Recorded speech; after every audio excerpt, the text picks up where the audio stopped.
Hello, everyone. Thank you for joining us. I'm Joe Delasanti. I'm the Chief Investment Officer for MCR, and I am here to host the Future C-Suite panel.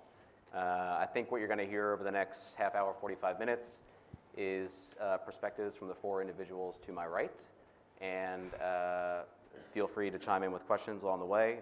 It's a very informal session, just kind of Q&A back and forth, but thank you for being here. Before we kick things off formally, I'll just ask the four individuals to kind of go down the row and tell us a little bit about yourself, where you work, maybe what your firm does specifically, and just give us a little bit of backgrounds. Cool. Good morning, everybody. Can you hear me okay? Yeah? My name is Sofia Pitaluga. I'm based in Miami, Florida, and work with Hunter Hotel Advisors.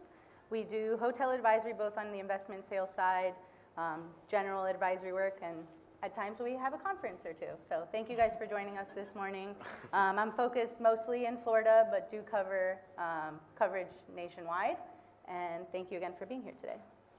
Good morning. My name is Blake Hyman. I'm the Director of Development with TGC Group. We are a vertically integrated development, construction, and management company focused on the economy and mid-scale extended stay. We operate 17 hotels from the West Coast to the East Coast, 5 under construction today, and about 7 more that'll start this year. Good morning. Stuart Heath with OTO Development, VP of Real Estate. OTO Development is based in Spartanburg, South Carolina. We're a hotel developer. We buy hotels. Currently own 42 assets spread across the U.S. We're building 2 more. We also manage. So we've got our 42 hotels plus 20 to 25 third-party hotels that we manage. We're for around 65 total hotels, around 10,000 rooms, and that's OTO Development. Hi everyone, I'm Emily Feeney. I am a Senior Director of Capital Markets and Dispositions at Noble Investment Group. We are based here in Atlanta. We're an institutional investment management group, and we focus on select service and extended stay products. Great. So I think you see we have a good mix: dispositions, development, acquisitions, and capital markets. So I think we'll have some good perspectives on the panel. But why don't we dive right in? Let's talk about operating performance. And Blake, maybe we'll start with you. What are you guys seeing kind of, across your portfolio? How did performance fare in 22 versus 2019, and what kind of trends are you on for 23? Yeah, so we're fortunate to be in the extended stay space. We don't compare to 2019 anymore. We're pretty focused on year over year, and we're really fortunate to see growing revenue all the way through 22, a lot of ADR growth, but continuing to fight on operating expenses and dealing with that, but really fortunate to see ADR growth with construction costs going up and that daily fight, for sure. And Stuart, what about you guys across your 65 plus or minus hotels when you include third party? Yeah, so I'll talk to our owned hotels, but for our owned hotels, we're forecasting 23 to be up about 7% above 2019. It's a mixed bag. We've got 7 assets in the Bay Area of California that are still off 20+%. We've got a handful of assets in Florida that are up 30+%. So mixed bag. Do you think that growth will be occupancy or rate? Just about everywhere it's been rate, but we're excited to see demand and occupancy return. So I think we'll give some rate up as occupancy returns, but I hope we don't give too much up. And when you guys talk about profit margins, if you look at the same RevPAR, 22 versus 2019, were you guys flat on a margin basis? Were you up? We've done a really good job controlling our expenses. So I would say we're flat, if not slightly up. Got it. And Blake, what about you guys? Flat for sure. Fortunately to be growing revenues, but it's been flat. And Emily, any perspectives on your guys' portfolio? Our portfolio, in comparison to 2019, we far exceeded 2019 last year, and this year are forward-looking and growing from there. The forecasts as they've been coming in across the last 2 months have all been increasing for the portfolio as a whole. Of course, there are some markets that are stronger than others. Florida, like Stuart said, but Yep. across the board, things are looking very good. And I think one of the more interesting topics that probably a lot of the owner-operators here kind of, deal with on a day-to-day basis right now is labor and kind of like pressures on the cost side. Blake or Stuart, maybe like what are you guys seeing in your portfolio? Have pressures kind of eased there? Is the market kind of normalizing? We see a lot of headlines. I think Amazon just let off another 9,000 employees today. That was a big headwind in 2021 when they were hiring everywhere. But what are you guys seeing kind of at the operational or on the expense side? Even in our limited staff operating model, if anybody has housekeepers, we're always taking them. But I mean, that fight still exists, and trying to justify wages and all of it continues to be a fight for us. What would you say, OTO? So we've seen an increase in applicant flow. We've not seen any decrease in terms of struggle to find employees. I would say that if our rooms hourly payroll is up 20% in 22 compared to 2019. First 21, first 19. Yeah, Okay. versus 19. Our rooms payroll is only up 3%. So we've been very good at maximizing the workers that we do have and their efforts on the property. That's pretty remarkable. How have you guys done that? I'm kind of curious on the MCR side. We've got a really strong management team. I would go out on a limb and say it's one of the best in the business. And I think there's been a number of other things that have taken place with, the brands not requiring stay-over cleans, things like that. Got it. And I think you guys have an interesting portfolio because you do have a lot of drive-to leisure, and I think you've been particularly active in the Southeast. Rates in some of those markets, whether it's Myrtle Beach or Florida, Beaufort, South Carolina, anything like that with a lot of drive-to leisure. In 23, are rates flat to 22? Are they as strong as they were? Are they easing? It's a mixed bag. Yeah. So in the Keys, most of our 2 hotels down there are probably down, year to date, 23 versus 22, 5 to 6%. In Tampa, In rate or occupancy? sorry, in rate. Rate. Yeah. In Tampa, we might be up 20% over the same year. In the Panhandle, we're fighting to break even. In the Carolinas, we're up 4 or 5%. And that's pretty remarkable. So let's transition a little bit. I guess we talked a little bit about what you guys are seeing operationally, but how does that maybe translate to what you guys are doing on maybe the transaction side of things? Are you looking to buy in these markets? Are you looking to sell into strength? Emily, what's kind of Noble focus on over the next 6, 9, 12 months? We are certainly forward-looking, buy mode, sell mode, very active. We are obviously there's a bit of a price discovery pause right now, where we're taking everything in, proactively educating ourselves on how to best approach the market with everything that's happening in capital markets. But we are absolutely still in a buy mode, a sell mode, a build mode. And Sophia, what are you guys seeing at Hunter?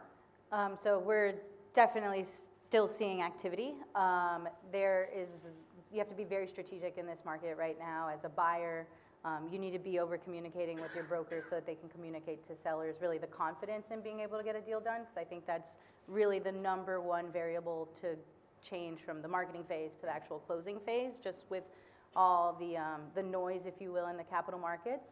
But we're still seeing deals get done, like Emily alluded to. There's still some price discovery in a lot of markets, but there's a ton of interest, primarily in Florida where I cover. Deals are getting done at very healthy per keys. Just to speak to a couple markets, I mean, Naples continues to rip from where it was in 2019. It's kind of one of those markets that is a lot of people discovered for the first time, shall we say, and they're paying higher rates than ever. With continued growth coming, with something like the Four Seasons coming in, we're seeing people continue to underwrite strong RevPAR growth. Capital markets, again, they're creating some noise. Insurance as well. Some sellers don't want to deal with those factors going forward, so they're more active sellers, if you will, than other groups, but it's a mixed bag. Performance is up, the outlook is good, but there's some noise right now. So but you it's bottle been- all that up. You have capital markets volatility, you have insurance issues, which I'm super curious to see what people are seeing on the insurance side of things. What does that mean like on a cap rate basis, right? You have economic uncertainty, where are we going? Is Florida an 8 cap market today? And it was 7.5, 9, 12 months ago?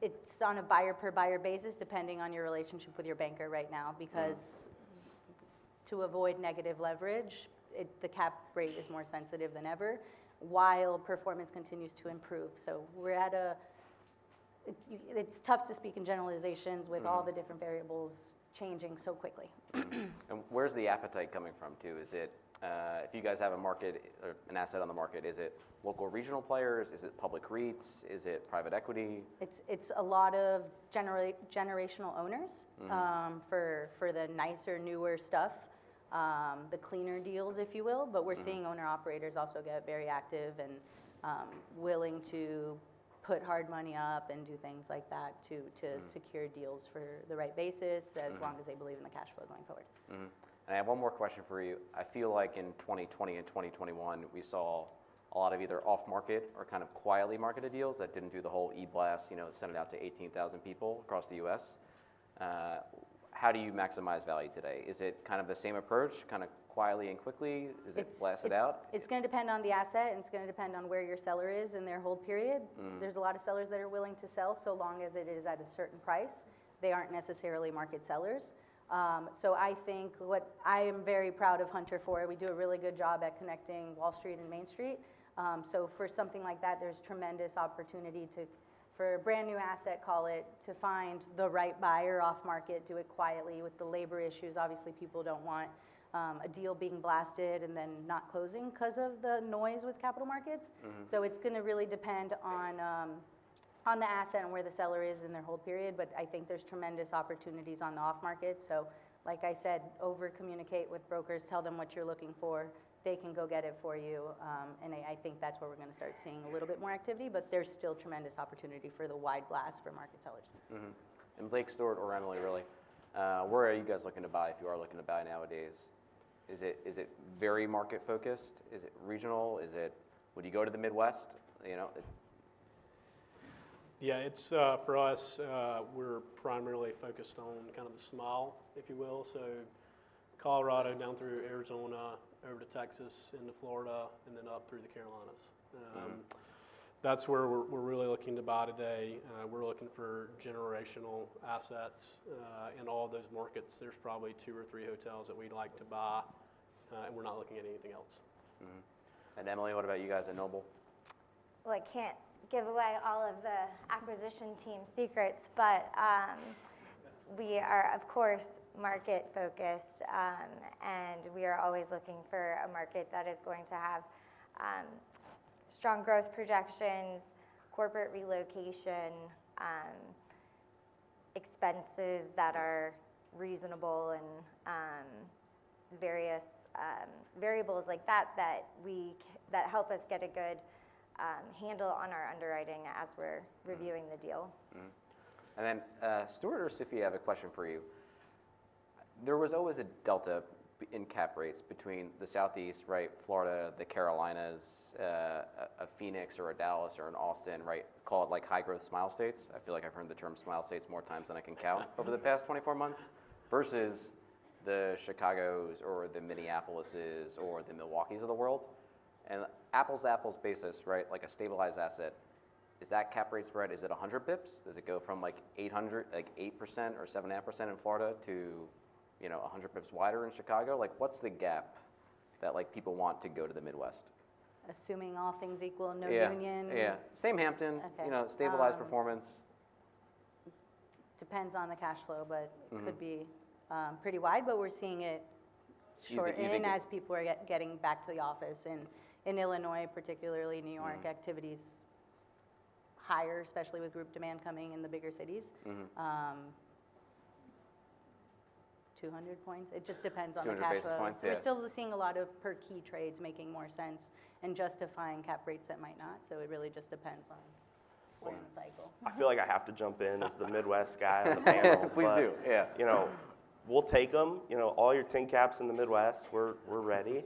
You know, we're really, I think there's a lot of really good markets, growing markets in the Midwest. Like our acquisition strategy is much more focused on doing what we're good at and growing markets, whether it's a Smile State or not. If the cash flow's good, the brand's good, the location's good, all those fundamentals can still exist and do. So we've had a lot of success in the Midwest and haven't necessarily seen a huge delta on the sell side at least.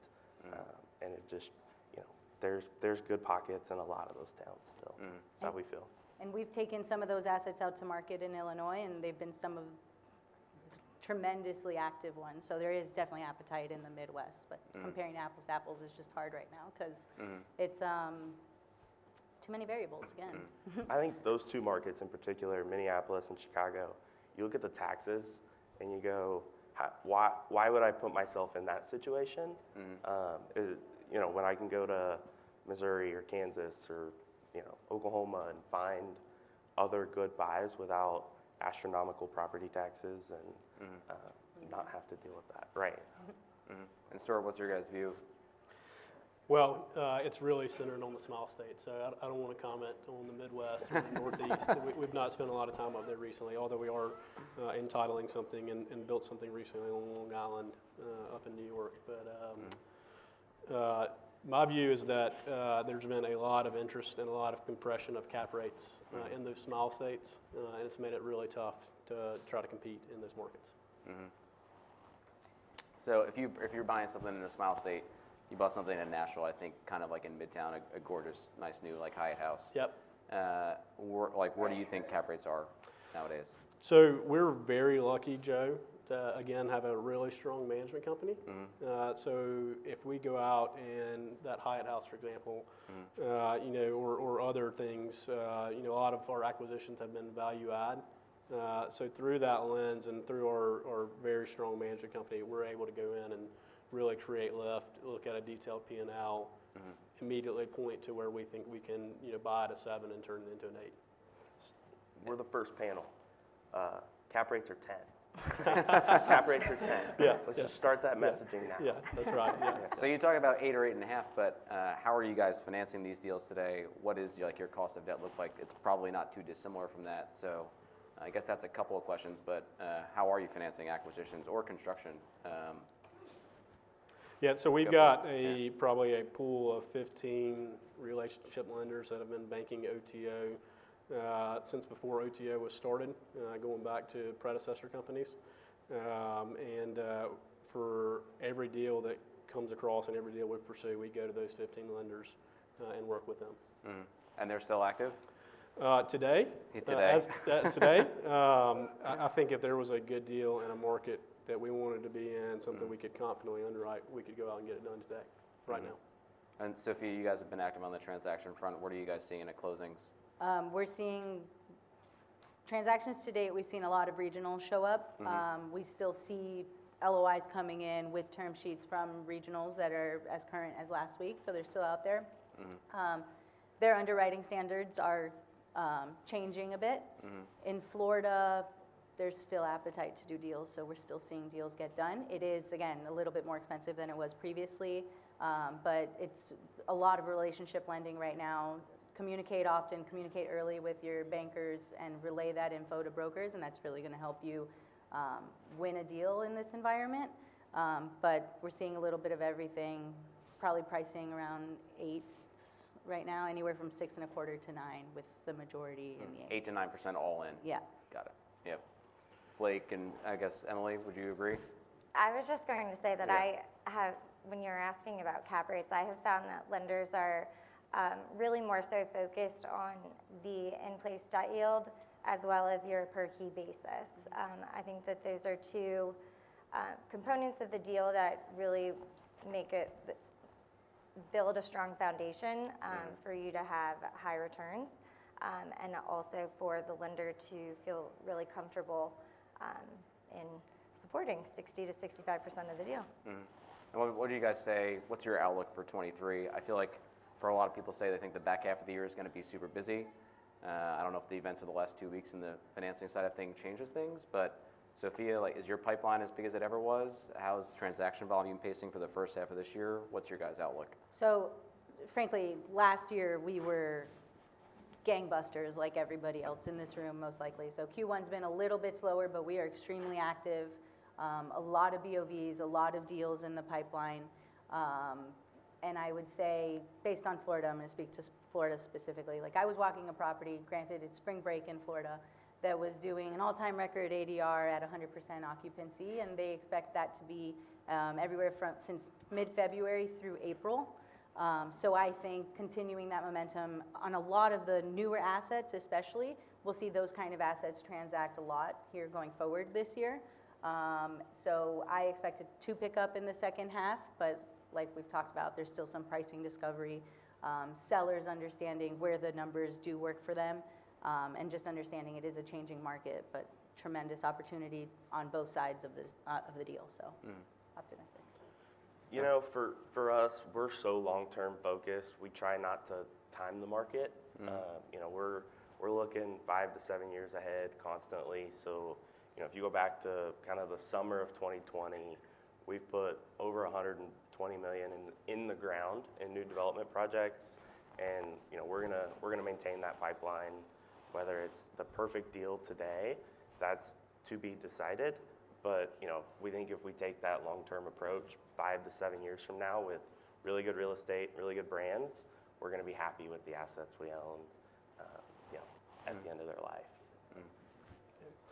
For OTO, if you go back to the start of the pandemic through end of February, we either acquired or started construction on 17 hotels. Looking forward, we've got 2 hotels we're building. We're entitling 2 more new builds. I would say everything that's in the 2 new builds we're entitling are, you know, Q2 or Q4 starts in 24. So immediately looking forward, I would say we're out knocking on doors and trying to make things happen every day, but we're being very cautious with any kind of acquisition, thinking that things could be, you know, cheaper 6 months from now, 7 months from now. And Emily, what about you guys? So in terms of financing, we're always going to maintain relatively conservative underwriting. We're going to be conservatively levered, and we always are going to maintain a well-balanced portfolio between fixed and floating rate to help mitigate risk. But in terms of looking out at the market in general and getting deals done, we are incredibly optimistic. Certainly believe that there's a ton of pent-up demand. Still a lot of, there's a whole new corporate leisure traveler that is, that we're starting to see on Thursdays and Mondays, and days of the weeks that are the most popular are changing. So it's interesting to study that and just see where things will go. No shortage of coverage in the news on all of the capital markets challenges, though.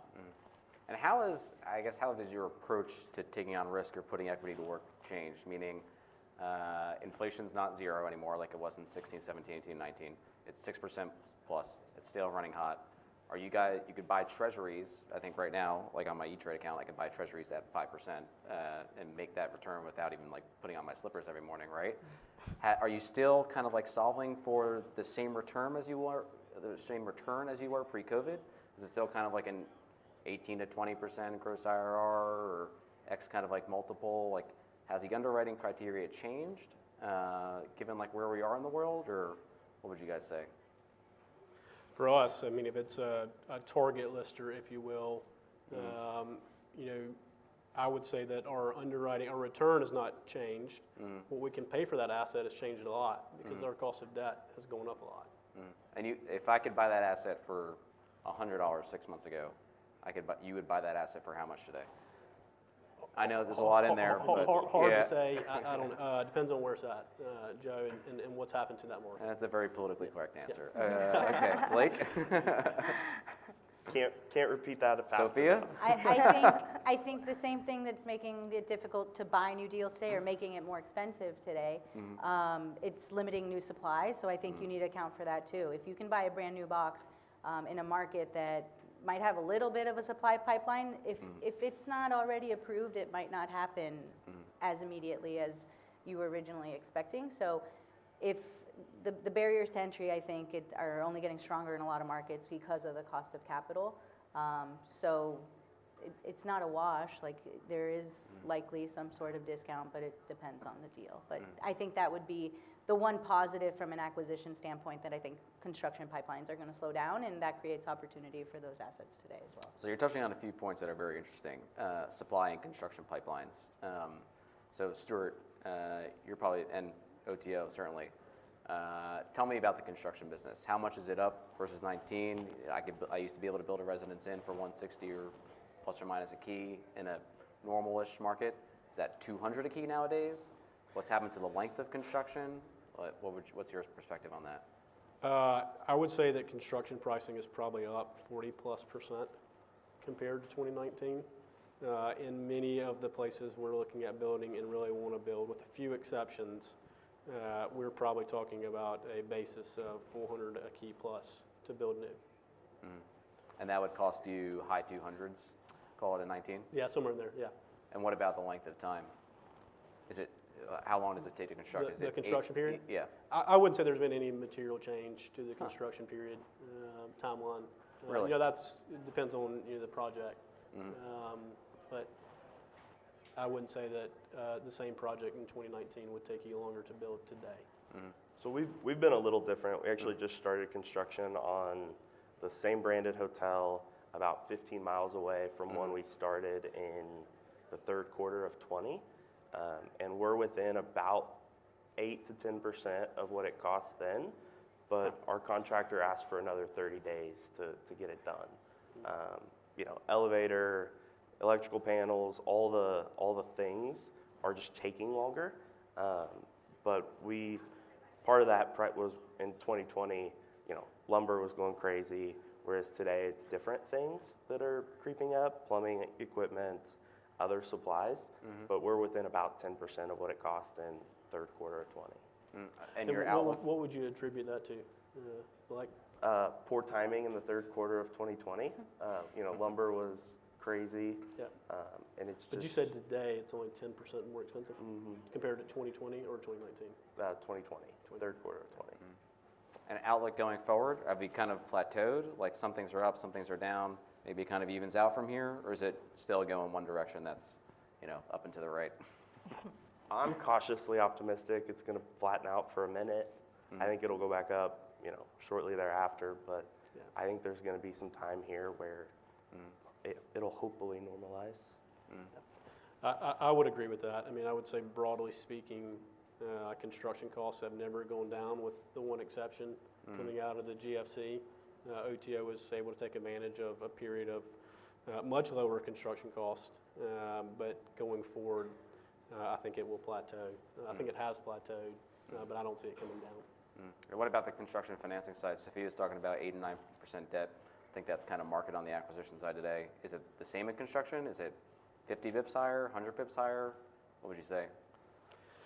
For the two deals we're building right now, I would say it's there might be a very small spread in what we could get today versus the spread on the deals we're building the spread on the deals that we're building versus the spread on the acquisition.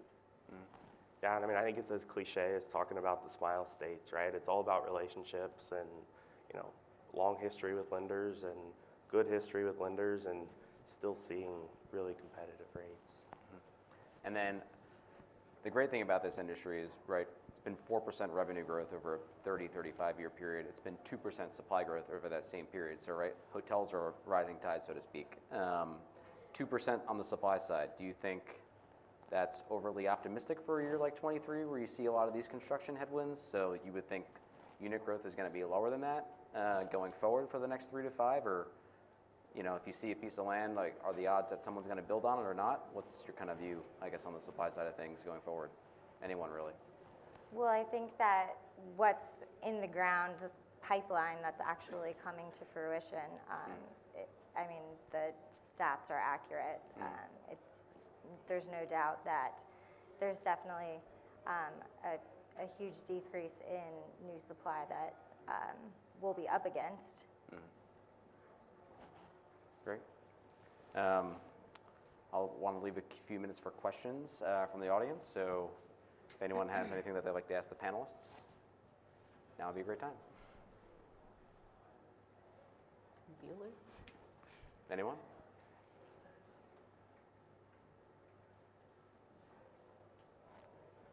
All right. Any last remarks? No. All right. Thank you for joining us today. Thanks, Joe.